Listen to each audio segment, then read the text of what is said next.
in Chapter 3, Human Reproduction, 12th NCERT. We will discuss implantation and pregnancy. In this topic, now we will discuss fertilization first. So, what is fertilization? Basically, you know about the fertilization. After insemination, the motile sperms swim rapidly, pass through the cervix. तो आपने female reproductive system अगर पढ़ा है तो आपको पता है कि जो यूट्रस है, यूट्रस की जो वाइड ओपनिंग है, उसका माउथ है, उसे सर्वाइक्स कहते हैं। तो और वो एक्सटर्नल फीमेल जेनिटेलिया में ओपन होता है और जब स्पर्म कॉपुलेशन के बाद फीमेल बॉडी में प्रेजेंट होते हैं तो वो सर्वाइक्स से होते हुए यूट्रस में पहुंचते हैं। After insemination the motile sperms swim rapidly, pass through the cervix into the uterus, and finally reach the junction of the isthmus and ampulla. तो ये अगर आपको डायग्राम याद आ रहा है कि फीमेल रिप्रोडक्टिव सिस्टम का डायग्राम, तो ये तो यहाँ पर यूट्रस तो था ही, फिर यहाँ ओवरी थी, ओवरी से यूट्रस के बीच में बेटा एक डक्ट होती है जो ओवरी को यूट्रस से कनेक्ट करती है और इसी डक्ट को क्या कहते हैं? इसी डक्ट को कहते हैं ओविडक्ट या फैलोपियन ट्यूब। दिस ओविडक्ट और फैलोपियन ट्यूब, ये जो ओविडक्ट है इसे कहते हैं या फैलोपियन ट्यूब कहते हैं। इसी फैलोपियन ट्यूब, यही fallopian tube actually this is the site of fertilization. और इसमें भी ये पोर्शन स्पेशली जो आप देख रहे हैं ये एंगल पर जो है, जिसमें से ये पोर्शन होता है एम्पुला, ये होता है इस्थमस, ये एम्पुला और ये इस्थमस। तो इसीलिए लिखा है एम्पुलरी इस्थमिक जंक्शन। ठीक है, इस टाइप का कुछ स्ट्रक्चर है जिसमें से इसे हम कहते हैं एम्पुला, इसको कहते हैं इस्थमक, इस्थमस। तो यहाँ पर जो पॉइंट है जिसे कहते हैं एम्पुलरी इस्थमिक जंक्शन लिखा हुआ है। Sperm swim, pass through cervix into the uterus and finally reach the junction of the isthmus and ampulla. Okay, and at the same time, if ovum is present in the female body at the time of ovulation, then ovum released by the ovary is also transported to the ampullary isthmic junction. देखिए, menstrual cycle पढ़ा हमने, तो हमने देखा ovulation at the 14th day होता है और उसके बाद एम्पुलरी इस्थमिक जंक्शन में ये ओवम भी क्या होता है फीमेल के मूव करता है। तो इधर से स्पर्म रीच करेगा और यहाँ से ओवम आएगा। तो इस एम्पुलरी इस्थमिक जंक्शन ये जो पॉइंट है यहाँ पर फर्टिलाइजेशन होगा, पूछा जाता है तो ये आंसर आप कर सकेंगे। Fertilization can only occur if the ovum and sperms are transported simultaneously. इसीलिए आपने देखा, इसीलिए मोस्ट ऑफ द कॉपुलेशंस जो हैं वो फर्टिलाइजेशन और प्रेगनेंसी में रिजल्ट नहीं करते हैं। Okay, process of fusion of a sperm with an ovum is called fertilization. तो ये तो बहुत सिंपल है, आपको समझ में आ रहा होगा कि एन क्रोमोसोम वाला स्पर्म है और एन क्रोमोसोम वाला, एन क्रोमोसोम नंबर के ओवम है। लेकिन स्पर्म जो होता है, अगर हम इसके बात करें कि हैप्लॉयड तो है, पर आप जानते हैं कि ये गैमीट सेल है और गैमीट सेल में 22 क्रोमोसोम्स तो जो होते हैं होते ही हैं। बाकी जो एक सेट क्रोमोसोम का होता है वो या तो एक्स हो सकता है या तो वो वाई हो सकता है स्पर्म के केस में। इसी कंडीशन को मेल हेट्रोगैमेटी कहते हैं। तो ये कंडीशन जब हम लोग सेक्स डिटर्मिनेशन वाला चैप्टर पढ़ते हैं जेनेटिक्स वाले चैप्टर में, वहां पर डिस्कस करेंगे। बट यहाँ पर आप देखिए कि स्पर्म जो होता है वो दो टाइप के उसमें क्रोमोसोम सेट हो सकते हैं, या तो वो एक्स क्रोमोसोम सेट वाला, यानी जो 22 ऑटोसोम्स है बेटा वो तो सभी स्पर्म्स में सेम होते हैं, बट कुछ स्पर्म्स एक्स क्रोमोसोम वाले होंगे और कुछ स्पर्म्स होंगे वो वाई क्रोमोसोम वाले होंगे। लेकिन ओवम जितने भी होंगे सभी ओवम एक्स क्रोमोसोम वाले होंगे। तो यहाँ पॉसिबिलिटी एक बन जाती है अब कि एक तो जो स्पर्म है या तो वो एक्स क्रोमोसोम का है या तो वो वाई क्रोमोसोम का है, और जो ओवम है वो सिर्फ हमेशा कैसा है, एक्स क्रोमोसोम का है। तो भाई अब यहाँ कॉम्बिनेशन बनना है। कॉम्बिनेशन जब भी बनेगा तो ऐसा हो सकता है कि स्पर्म एक्स क्रोमोसोम वाला होगा, तो ओवम लेकिन हमेशा क्या है, एक्स ही क्रोमोसोम है।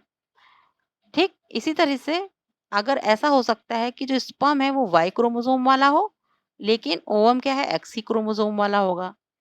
तो आप देख रहे हैं एक कंडीशन में एक्स एक्स क्रोमोसोम सेट बनेगा और एक में एक्स वाई सेट बनेगा। यानी फर्टिलाइजेशन के बाद दो पॉसिबिलिटी है, या तो एक्स एस सेट वाला ऑफस्प्रिंग बनने वाला है, जाइगोट बनने वाला है, या एक्स वाई वाला बनने वाला है। ये आप जानते हैं कि अगर एक्स एक्स है तो that will develop in female child, and if X Y combination is there, sperm that fuses with ovum is of Y chromosome, that child will be son. Okay तो ये बहुत सिंपल सा discussion है, आपके level पे इतना important तो बहुत है, लेकिन ये कि मोस्ट ऑफ द स्टूडेंट्स इस चीजों को जानते रहते हैं। ठीक है, so fertilization is the process where by two gametes fuse together to form zygote. This zygote here may be of XX setup chromosome or maybe of XY setup. If sperm was of Y chromosome, then in final setup zygote will be developed into male with XY chromosome setup. And if sperm that fuses with ovum was with X chromosome, then finally in the zygote there will be XX setup of the chromosome. Okay, student? The male gamete, the sperm cell, is a small cell with a greatly reduced cytoplasm and a haploid nucleus. Nucleus is highly condensed and transcriptionally inactive because normal histones are replaced by special class of packaging proteins. यानी कि जो sperm के nucleus के अंदर chromosomes होते हैं वो transcriptionally inactive होते हैं, यानी कि जब तक वो स्विम कर रहा है, यानी कि वो मेल की बॉडी में बना है, बनने के बाद फीमेल की बॉडी में आया है, तो फर्टिलाइजेशन के ठीक पहले तक वो इनएक्टिव है, क्योंकि वो बहुत पैक्ड मटेरियल रहता है, प्रोटीन से पैक्ड रहता है। तो एक्चुअली आप जानते हैं कि जो कैरेक्टर्स होते हैं उनको प्रोटीन डिसाइड नहीं करती बल्कि जीन्स डिसाइड करते हैं। लेकिन क्रोमोसोम का जब हम डिटेल स्ट्रक्चर जेनेटिक्स वाले चैप्टर में पढ़ेंगे तो आप देखेंगे क्रोमोसोम में डीएनए भी होता है और हिस्टोन प्रोटीन्स होती हैं या कुछ प्रोटीन्स होती हैं। वो प्रोटीन्स जो है जब ज्यादा कवर करके रखती हैं डीएनए को, डीएनए के एक्टिव साइट्स ओपन नहीं होते हैं, जीन्स एक्सपोज नहीं होते हैं, तो जो ओवरऑल क्रोमोसोम है वो ट्रांसक्रिप्शनली इनएक्टिव रहता है। तो जिस रूप में जब स्पर्म स्विम करके आता है और फर्टिलाइजेशन के पहले तक वो उसका क्रोमोसोम जो है ट्रांसक्रिप्शनली इनएक्टिव रहता है, लेकिन फर्टिलाइजेशन के बाद यानी at the time of fertilization जब दोनों ही न्यूक्लियस फ्यूज करते हैं तो उस टाइम पर जो स्पर्म जो है वो उसका गैमेट जो है अब क्या होगा, वो ट्रांसक्रिप्शनली एक्टिव होगा। मतलब आप समझ रहे होंगे। इसी तरह female gamete the egg cell is a large cell that contain vitelline envelope outside the plasma membrane and separate a thick extracellular matrix. In mammals, separate thick extracellular matrix zona pellucida is also present. Means कहने का ये है कि अगर हम ovum के structure को discuss करें बेटा, तो देखिए ओवम के स्ट्रक्चर में ये मान लीजिए अगर ओवम है जो कि सेकेंडरी oocyte के रूप में आया बेटा, ठीक है, अभी इसे भी डिस्कस करेंगे। ये सेकेंडरी oocyte के रूप में रिलीज हुआ था ओवरी से at the time of ovulation at the mid of the menstrual cycle at 14th day of the cycle. Then after it moves and moves through fallopian tube and reaches to ampullary stomach junction, and at ampullary stomach junction there is attachment of sperm.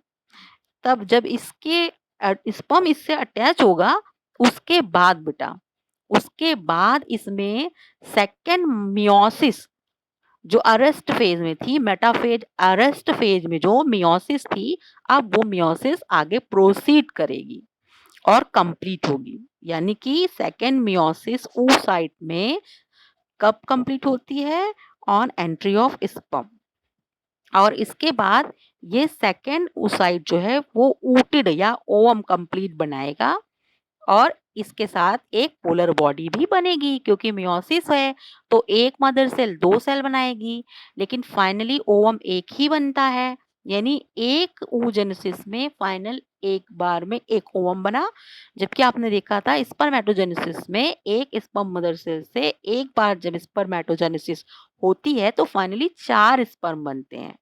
ठीक है, और millions of sperm आकर ये attach होते हैं ovum से, लेकिन finally केवल एक ही स्पर्म जो है वो ओवम को फर्टिलाइज कर पाता है। ठीक, तो ये हम बात करना चाह रहे थे, एक्चुअली मैं आपसे बात करना चाह रही थी कि ये जो ओवम होता है इस ये एक सेल ही तो है। तो सेल होगी तो उसके चारों ओर एक मेम्ब्रेन होगी, हर सेल की अपनी मेम्ब्रेन होती है। तो ओवम की जो सेल की मेम्ब्रेन है, ओवा की जो मेम्ब्रेन है बेटा, उसका नाम होता है वाइटलाइन एनवेलप या पेरीवाइटलाइन मेम्ब्रेन, इसको कहते हैं वाइटलाइन मेम्ब्रेन। ओवम की सेल मेम्ब्रेन है, ये ओवम की अपनी मेम्ब्रेन है, इसे वाइटलाइन मेम्ब्रेन या पेरीवाइटलाइन मेम्ब्रेन, वाइटलाइन एनवेलप कहते हैं। ठीक है, चलिए इसके बाद भी एक और ज़ोना पेलुसिडा होती है इसके चारों ओर, ओवम के चारों ओर, और ज़ोना पेलुसिडा लेकिन सेलुलर लेयर नहीं है, और उसके बाद एक और लेयर होती है कोरोना रेडिएटा। तो जब स्पर्म की एंट्री होगी तो ये सारी लेयर्स को उसको क्रॉस करके आना होगा। ठीक है, सारी लेयर्स को क्रॉस करेगा ये, कोरोना रेडिएटा को, फिर ज़ोना पेलुसिडा को, वाइटलाइन स्पेस को, और तब जाकर यहाँ पर जो oocyte का न्यूक्लियस है इससे जब फ्यूज करेगा तब तब ओवम और स्पर्म का न्यूक्लियस फ्यूज करता है। Fertilization begins with attachment of a sperm on zona pellucida followed by the release of enzyme from the acrosomal vesicle। देखिए, जब मैंने आपके साथ स्पर्म का डायग्राम डिस्कस किया था तो आपने देखा था कि स्पर्म का डायग्राम कुछ ऐसा था। ठीक है, तो ये टेल तो जो है वो जस्ट फॉर मोटेलिटी के लिए होती है। अगर स्पर्म में टेल जो है वो नहीं है तो, और स्पर्म मोटाइल नहीं है, तो उसकी वायबिलिटी भी मेंटेन नहीं रहेगी। क्यों? क्योंकि वायबिलिटी का मतलब क्या है? वायबिलिटी तो वो है कि जो जिसके लिए बना है उस काम में सक्सेसफुल हो। स्पर्म किस लिए बना है? ओवम को फर्टिलाइज करने के लिए। तो जब इस काम में सक्सेसफुल होना है तो उसे मूव करके कहाँ तक पहुँचना है? उसे पहले तो एंसामाइनेशन में रिलीज़ होना है, और रिलीज़ होकर के सर्वाइक्स से होकर, यूट्रस से होकर के कहाँ पहुँचना है? फीमेल के जो एम्पलरी स्टमक जंक्शन है वहां तक पहुंचना है। तो जब तक ये शेप में टेल जो है उसका इसीलिए इम्पोर्टेंट रोल है इसकी वायबिलिटी में। ठीक है, लेकिन यहाँ हमें बात करनी है इसके एक्रोसोमल हेड की।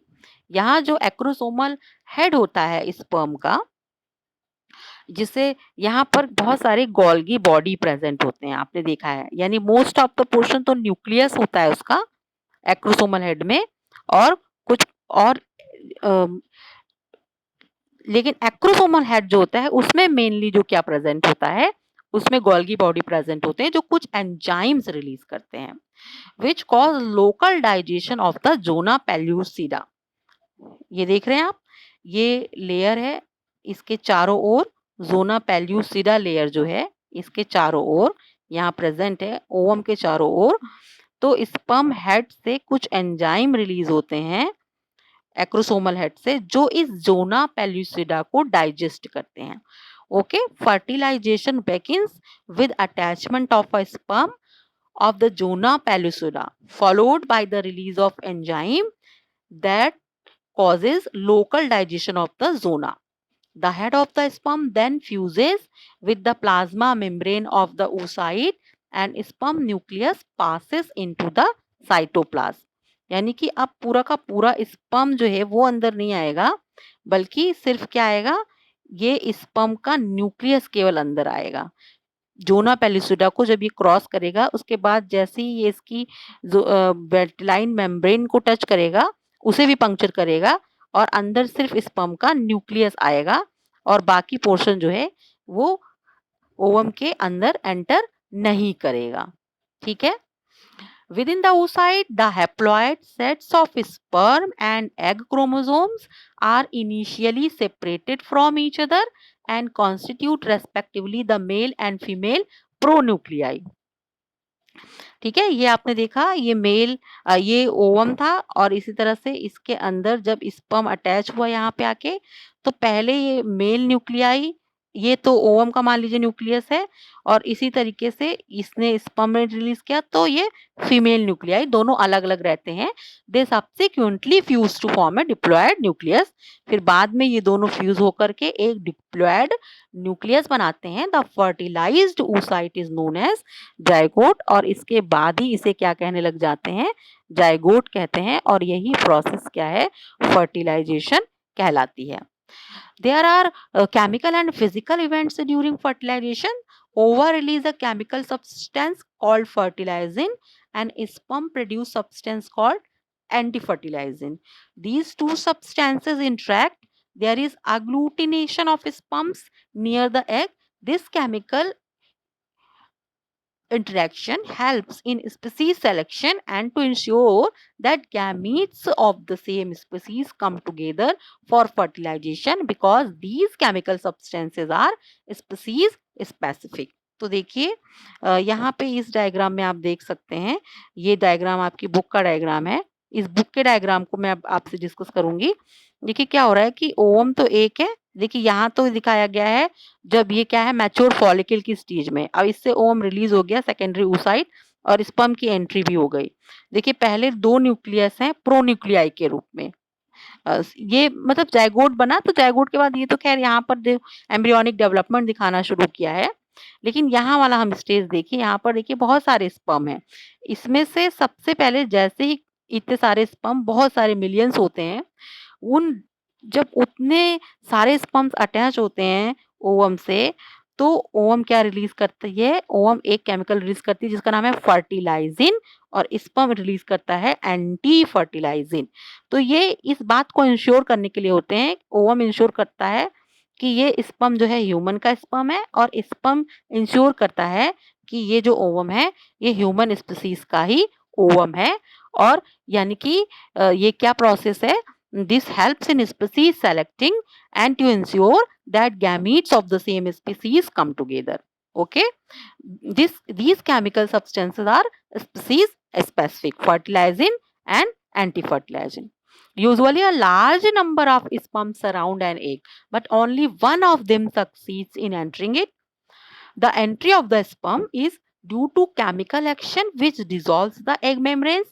We discussed कि कुछ केमिकल रिलीज होते हैं जोना पेलुसिडा को, जो कि डाइजेस्ट कर देते हैं. स्पर्म रिलीज करता है, स्पर्म के एक्रोसोमल हेड से रिलीज होते हैं the chemical substance in mammals. इसका नाम क्या है, इस केमिकल सब्सटेंस का नाम, जो कि acrosomal head of sperm, sperm tip पर जो एक्रोसोम है वहां से रिलीज होते हैं. बेटा इसका नाम पूछा जाता है, तो बेटा नाम क्या है इसका, इसका नाम है हाइलुरोनिडेज. क्या नाम है इसका, hyaluronidase.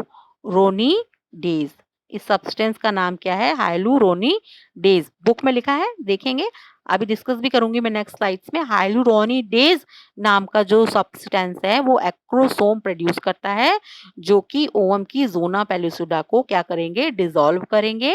Once the enzyme is in contact with the vitelline membrane of the egg, it dissolves the membrane. From the base of the acrosome, a filament grows towards the egg. This is called the acrosomal filament. Egg also produces a conical projection to receive the filament. This is called fertilization cone. यानी एक fertilization cone या conception cone का formation होता है. Means क्या हो रहा है कि ये मान लीजिए ये क्या है, ओवम है, और इसके चारों ओर ये क्या है, मेम्ब्रेन है, जोना pellucida.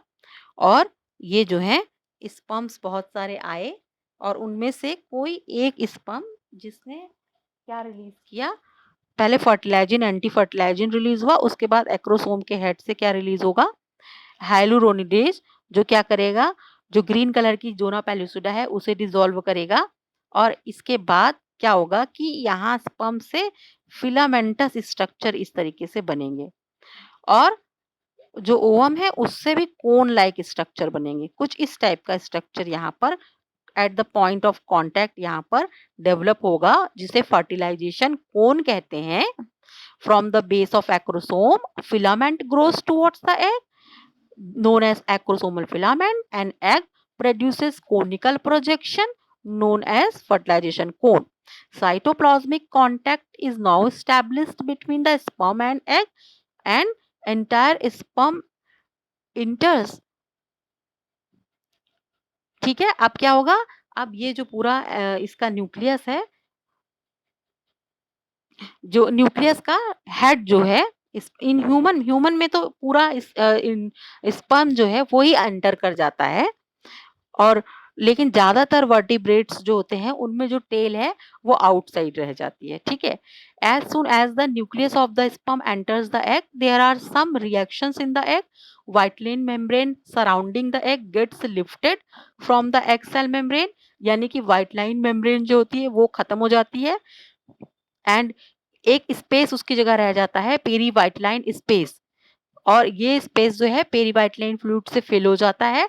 This fluid facilitates rotation of the fertilized egg. अब इसके बाद क्या होता है, जो एग है उसका रोटेशन हो जाता है। ठीक है, और जो एग के अंदर ग्रैन्यूल्स होते हैं, कॉर्टिकल ग्रैन्यूल्स होते हैं, वो पेरी लाइन स्पेस में चले जाते हैं। These granules get attached to the white line membrane and produce the fertilization membrane।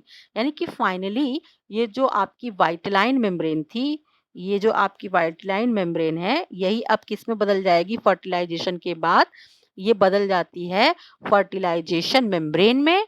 This fertilization membrane prevents entry of other sperms into the egg and prevents polyspermy, ये भी बहुत important है। ठीक है, यानी ह्यूमन में only one sperm enters and egg cell, this is called monospermy. तो ये कैसे होता है, ये हम लोग मैंने आपको बताया कि जब हाइल्यूरोनिडेज रिलीज होगा और जो पेरी वाइट जोना पेलिसुडा है, जोना पेलिसुडा जो है वो पंक्चर होगी, फिर उसके बाद एंटायर स्पर्म जो है वो ओवम में एंटर कर जाएगा। तो उसके पहले यहाँ पर एक फिलामेंट और कोन का डेवलपमेंट होता है, जिससे पहले साइटोप्लाज्मिक रिलेशन है आएगा, यानी साइटोप्लाज्मिक कनेक्शन एस्टैब्लिश होता है। फिर स्पर्म जब अंदर आएगा, फिर यहाँ पर क्या होगा कि अब ये जो व्हाइट लाइन इस पे मेम्ब्रेन थी, व्हाइट लाइन मेम्ब्रेन थी, इसमें अंदर से एग के अंदर से कुछ ग्रैन्यूल्स रिलीज होंगे, और अब यही पेरी व्हाइट लाइन मेम्ब्रेन, जो पेरी व्हाइट लाइन स्पेस रह गई थी और जिसमें फ्लूइड भर गया था, पेरी व्हाइट लाइन फ्लूइड भर गया था, अब वही बदलकर पेरी व्हाइट लाइन मेम्ब्रेन बदलकर फर्टिलाइजेशन मेम्ब्रेन में बदल जाती है, and it prevents entry of further other sperms, तो सो प्रिवेंट्स पॉलीस्पर्मी। और ह्यूमन में इसीलिए हमेशा क्या होती है, मोनोस्पर्मी होती है। Fertilized egg starts consuming more oxygen. Egg undergoes tremendous chemical changes. Nucleus of sperm enlarges to form male pronucleus and egg nucleus becomes female pronucleus. I discussed sperm nucleus on entry into the cytoplasm of egg rotates about 180 degree to bring the centriole forward. The nucleus starts moving towards the center of the egg cell, जिसे कहते हैं penetration path बना लेती है। ठीक है, then it makes a sudden turn of 90 degree and reaches the female pronucleus. This new path is copulation path. The two nuclei fuse together and a diploid zygote nucleus is formed। ठीक है, यानी कि क्या हुआ, जैसे ही दोनों ही pronucleus appear हुए, यहाँ देखते हैं हम फिर से एक डायग्राम बना लेते हैं। जैसे एक इसके जाइगोट में दो, जाइगोट बनने के पहले दो प्रोन्यूक्लियस अपीयर हुए, तो क्या होता है, जैसे ही ये न्यूक्लियस स्पर्म का एंट्री किया है, वो 180 डिग्री क्या होता है, वो रोटेट कर जाता है। ठीक है, इससे इसका सेंट्रियोल जो है वो अपीयर होता है। भाई ये भी न्यूक्लियस है, इसके पास भी सेंट्रियोल है, इसका सेंट्रियोल अपीयर होगा। यानी कि ओवरऑल बेटा ऐसा होता है कि जो फाइनली यानी कि दो पाथ बनते हैं, एक पेनिट्रेशन पाथ बनता है और एक कॉपुलेशन पाथ बनता है। ये सब कुछ ओवम के अंदर स्पर्म का न्यूक्लियस आ चुका है, इसके बाद हो रहा है। यानी कि जो फर्टिलाइजेशन हम बोल देते हैं कि fusion of male and female nucleus, gamete nucleus. तो ये इतना सिंपल प्रोसेस नहीं है एक्चुअली, ठीक है। स्पर्म न्यूक्लियस के अंदर जब एंट्री करता है तो ये क्या करता है, जैसे कि ये फिर से मैं आपको इसे समझाने की कोशिश करती हूँ कि देखिए ये जो ओवम है इसका न्यूक्लियस जो है लगभग सेंटर में होता है, और जब स्पर्म एंट्री करता है तो ये स्पर्म क्या करता है कि ये क्या करेगा, ये मूव करेगा, nucleus starts moving towards the centre of egg cell. Egg cell के सेंटर की तरफ इसका न्यूक्लियस जो है ये मूव करता है। इसे पेनिट्रेशन पाथ कहते हैं, ठीक है। और फिर यहाँ पर पहुंचने से ठीक पहले ये एक बार फिर 90 डिग्री पर टर्न हो जाता है, और तब जाकर ये दोनों फ्यूज होने के पहले, तो लास्ट वाले को हम कहते हैं कॉपुलेशन पाथ, और यहाँ से यहाँ तक पहुंचने को कहते हैं पेनिट्रेशन पाथ। तो ये आपके लिए इतना सीबीएसई एनसीईआरटी में तो इतना ज्यादा डिस्कशन नहीं लिखा है इसके बारे में, लेकिन एग्जाम्स में बहुत पूछा जाता है कि ये क्या है, पेनिट्रेशन पाथ क्या है और कॉपुलेशन पाथ क्या है। तो ये दोनों क्या है, तो यही ओवम के अंदर स्पर्म का जो न्यूक्लियस है वो पहले कुछ दूरी तक आता है सेंटर ऑफ एग न्यूक्लियस के पास तक, और बिल्कुल पहुंचने से थोड़े पहले ही क्या होता है, ये जो है ये 90 डिग्री मूव करता है। तो ये जो पाथ है इसी को पेनिट्रेशन कह रहे हैं, और यहाँ तक का जो है इसे कॉपुलेशन पाथ कहते हैं। बस बहुत बहुत मुश्किल नहीं है, बस ये टर्म्स है, क्योंकि अगर आप कभी एग्जाम देंगे नीट का और आप उसमें नहीं, आपको ये नहीं पता होगा तो थोड़ा मुश्किल होगा। बस इतना ही है, यहीं तक का जो प्रोसेस है यही क्या कहलाता है, जो है वो इसके बाद ही बस दोनों ही न्यूक्लियस जो है फ्यूज कर जाएंगे और जाइगोट बन जाएगा, और इसी प्रोसेस को फर्टिलाइजेशन कहते हैं, ठीक है। तो एक बार मैं फिर से बताती हूँ कि कहाँ से कहाँ तक क्या-क्या इंसिडेंट्स होते हैं। तो देखिए, सबसे पहले क्या होगा, ये जो है ओवम का न्यूक्लियस है, और इस ओवम है, इसके सेंटर में इसका न्यूक्लियस है। जब स्पर्म एंट्री करेगा तो सबसे पहले ये क्या करेगा, ओवम के चारों ओर जो ज़ोना पेलुसिडा है, पहले तो ये ओवम क्या करेगा, ओवम फर्टिलाइजिन रिलीज करता है और स्पर्म एंटी फर्टिलाइजिन रिलीज करेगा। दोनों एक दूसरे को आइडेंटिफाई करेंगे कि हाँ we are of the same species member. फिर इसके बाद जो इसका एक्रोसोमल हेड है ये हाइलुरोनिडेज रिलीज करेगा, जो किसे पंक्चर कर देता है, जो कि पंक्चर करके किसको एंटर करेगा, ज़ोना पेलुसिडा को पंक्चर करके एंटर करेगा अंदर। तो ह्यूमन में पूरा का पूरा स्पर्म जो है वो एंटर कर जाता है। और इसके बाद ये अभी आगे भी क्योंकि इसको मूव करना है, यहाँ तक इसका न्यूक्लियस जो है, जब एक बार ये स्पर्म एंटर कर गया तो इसको पूरा यहाँ के न्यूक्लियस तक मूव करना है। तो अब यहाँ पर जो ये इसका मूवमेंट है, इसका जो मूवमेंट का पाथ है, तो स्पर्म का न्यूक्लियस पहले क्या करेगा, अपने सेंट्रियोल को एक्सपोज करता है, 180 डिग्री मूव कर जाता है, और इसके बाद सेंटर की तरफ मूव करता है। जब सेंटर की तरफ मूव करता है एग न्यूक्लियस की तरफ, तो इसे कहते हैं पेनिट्रेशन पाथ, और एग न्यूक्लियस तक पहुंचने के बाद फिर एक बार 90 डिग्री पर मूव कर जाता है, और तब एकदम जाकर फीमेल प्रोन्यूक्लियस और मेल प्रोन्यूक्लियस जो है फ्यूज करते हैं। तो इस तरह से पेनिट्रेशन पाथ और कॉपुलेशन पाथ ये फॉलो करता है स्पर्म, और इसके बाद फर्टिलाइजेशन हो जाता है। यानी कि बहुत सिंपल है, 2-3 स्टेप्स हैं जो इम्पोर्टेंट हैं। तो और इस एक इंसिडेंट इसी के साथ और है, टू प्रिवेंट पॉलीस्पर्मी क्या होता है, जो पेरीवाइटलाइन मेम्ब्रेन है वो बदल जाती है फर्टिलाइजेशन मेम्ब्रेन में, ठीक है। देखिए ओवम का स्ट्रक्चर आपको पहले तो क्लियर होना चाहिए। ये ओवम है, ओवम की अपनी जो मेम्ब्रेन है इसको पेरीवाइटलाइन मेम्ब्रेन कहेंगे, और ओवरी जो होती है इसके चारों ओर एक मेम्ब्रेन रिलीज करती है जिसे क्या कहते हैं, ज़ोना पेल्यूसिडा कहते हैं। और एक और मेम्ब्रेन लेयर होती है, एक और लेयर सेलुलर लेयर होती है, वो होती है कोरोना रेडिएटा। तो बहुत सारे स्पर्म आएंगे तो उसमें से कोरोना रेडिएटा पर बहुत सारे अटैच होते हैं, फर्टिलाइजिन एंटी फर्टिलाइजिन रिलीज होगा तब जब ये यहाँ पर पहुंचेंगे ज़ोना पेल्यूसिडा तक। तो ज़ोना पेल्यूसिडा को पंक्चर करके एक ही अंदर जाएगा, और हाइलुरोनिडेज एंजाइम की मदद से डाइजेस्ट करेगा ज़ोना पेल्यूसिडा को। और यहाँ पर जब अंदर एंट्री होगी, तो उस टाइम पर जो ये मेम्ब्रेन है, व्हाइट लाइन मेम्ब्रेन, एक स्पर्म की एंट्री हो जाने के बाद अंदर से ग्रैन्यूल्स रिलीज होंगे और व्हाइट लाइन मेम्ब्रेन में भर जाएंगे। व्हाइट लाइन मेम्ब्रेन डिसअपियर हो जाएगी, वहां एक एम्प्टी स्पेस रह जाएगा और उसमें इस वो space field white line space जो होगा फिर आगे जाकर वही फर्टिलाइजेशन मेम्ब्रेन में बदल जाएगा और बाकी जो स्पर्म्स है उनकी एंट्री को प्रिवेंट करेगा। ठीक, तो इस तरीके से ये डिस्कशन है और ये जो हमारी स्लाइड्स हैं इनको भी एक बार देख लेते हैं कि क्या है इनमें लिखा हुआ। इसमें से कुछ डिस्कशन आपको एनसीईआरटी में मिलेगा, कुछ नहीं मिलेगा, ठीक है। लेकिन यही है कि एक्चुअली ये पूरा बहुत इम्पोर्टेंट टॉपिक है। तो ये देखिए हम लोगों ने डिस्कस किया, fertilization can only occur if the ovum and sperms are transported simultaneously to the ampullary ischemic junction. This is reason why not all copulations lead to fertilization and pregnancy. तो इसका जो फ्यूजन होगा last में उसे ही हम fertilisation कहेंगे दोनों के न्यूक्लियस का। During fertilization a sperm comes in contact with the zona pellucida layer of the ovum and induces changes in the membrane that block entry of additional sperms. तो ये चेंजेस क्या चेंजेस है ये मैंने आपको डिटेल में बताया।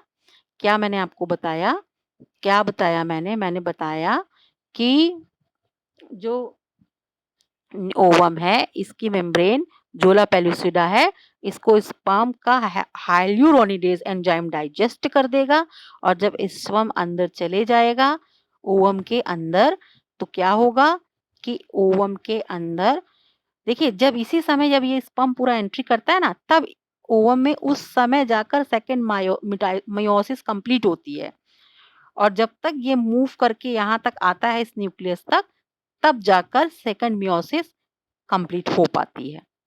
ठीक है, यानी कि एंट्री ऑफ स्पर्म पर ये ओवम जो है अपना अरेस्टेड फेज को जो है उसके बाद का काम कंप्लीट होता है, इसमें एक्टिव होता है ये ओवम। ठीक है, और साथ ही साथ आप देखेंगे कि यहाँ जो इसने स्पर्म ने रिलीज किया हाइल्यूरोनिडेज, इसने पंक्चर किया किसको, जोना पेल्यूसिडा को, और स्पर्म जैसे ही एक अंदर आ गया वैसे ही जो ये बाकी जो है ये शेड ऑफ हो जाएंगे। क्यों? क्योंकि एक स्पर्म के अंदर एंटर करते ही यहाँ जो मेम्ब्रेन थी जिसका क्या नाम था, पेरी व्हाइट लाइन मेम्ब्रेन, एक और मेम्ब्रेन थी peri white line membrane just, तो वो पेरी व्हाइट लाइन मेम्ब्रेन में कुछ ग्रैन्यूल्स इकट्ठे हो जाते हैं और फिर ये peri white line membrane disappear होती है, यहाँ एक स्पेस रह जाता है और फिर यही फर्टिलाइजेशन मेम्ब्रेन में बदल जाती है। और अब इस फर्टिलाइजेशन मेम्ब्रेन के डेवलप होते ही क्या होगा कि ये जो बाकी के स्पर्म्स हैं ये सब क्या हो जाएंगे, शेड ऑफ हो जाएंगे और इनकी एंट्री पॉसिबल नहीं होगी और पॉलीस्पर्मी इसीलिए कभी भी नहीं होती है। ठीक है, changes in the membrane block entry of additional sperm, thus it ensures that only one can fertilize an ovum. ठीक है, अब नेक्स्ट देखिए ये जो स्टेजेस हैं ये एम्ब्रियोनिक डेवलपमेंट की डिफरेंट स्टेजेस हैं, ये हम लोग देखेंगे। चलिए यहाँ तक आज मैंने ये आपका डिस्कशन किया और वीडियो लंबा हो रहा है और कुछ बच्चों की ये रहता है कि हमें जो है वो शॉर्ट वीडियोस दिए जाएं। तो ओके, आज का ये डिस्कशन यहाँ पे मैं एंड करती हूँ। अगर आपकी कोई क्वेरीज होंगी तो आप कमेंट में लिखिए, मैं उसका आंसर करूँगी।